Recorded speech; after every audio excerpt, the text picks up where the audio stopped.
President Barack Obama arrives in Riyadh on Tuesday to pay his respects to a dead king and take the measure of a new one.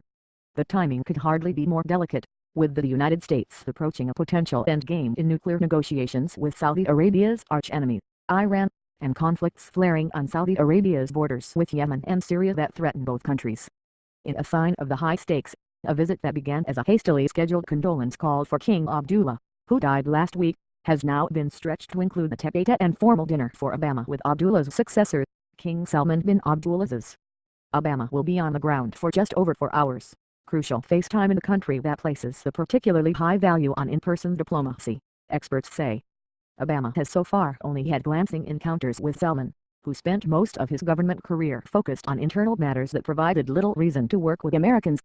The interaction could be particularly important given speculation that the 79-year-old monarch is in frail health and something less than lucid.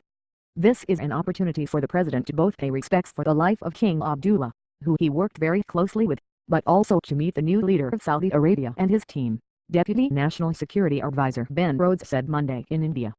It's also an opportunity to take stock of how badly the two countries need one another. After an often uncomfortable relationship with Abdullah, Obama will be looking to establish a better comfort level with his younger brother, said Simon Henderson, the Saudi expert at the Washington Institute for Near East Policy. Henderson said the U.S.-Saudi relationship needs to be reset and reevaluated from first principles. The United States president will also need to do a gut check and decide whether, before leaving office, he wants to more openly challenge the values of the repressive theocracy that he described in a 2002 speech as America's so-called allies.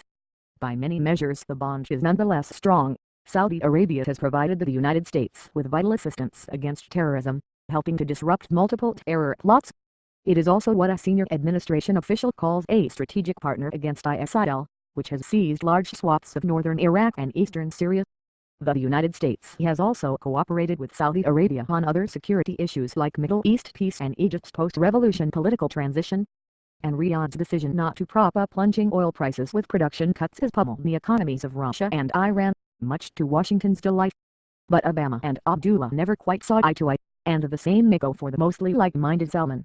The late Saudi king, already frustrated that the United States wasn't doing more to aid Syrian rebels fighting the Iran-backed Syrian dictator Bashar al-Assad, was dismayed when Obama abruptly decided not to strike Assad in September 2013 after his regime detonated chemical weapons in rebel-controlled areas, killing many civilians. Saudi leaders who had been hearing talk of a pivot to Asia were left questioning Obama's commitment to Middle East security. Abdullah questioned whether a president just over half his age, and with little prior foreign policy experience, understood the Middle East's harsh realities. That was especially true when it came to Iran. The Saudi royals are devout Sunni Muslims who compete with Iran's Shiite regime for regional power. Abdullah doubted Obama's diplomatic outreach to Tehran from the start, thinking it naive, and was then infuriated to learn that the United States had secretly begun the nuclear talks in early 2013 without notifying him. The mistrust grew serious enough for some prominent Saudis to suggest that Obama wanted to swap Iran for their country as America's key regional ally.